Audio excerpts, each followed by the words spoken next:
بسم الله الرحمن الرحيم. هل أتاك حديث الغاشية؟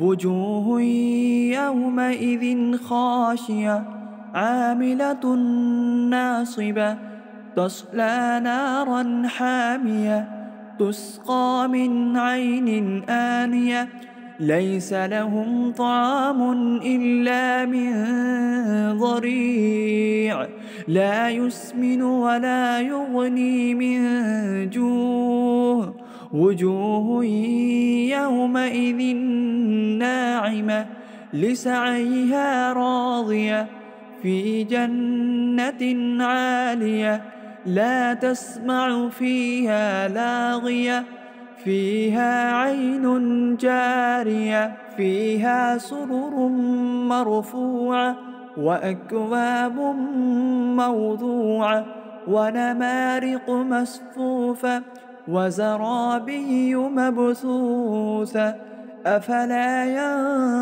ينظرون إلى الإبل كيف خلقت وإلى السماء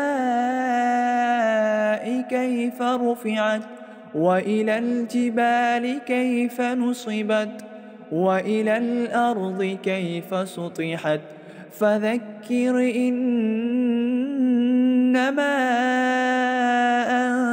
أنت مذكر لست عليهم بمسيطر إلا من تولى وكفر فيعذبه الله العذاب الأكبر إن إلينا إيابهم ثم إن علينا حسابهم.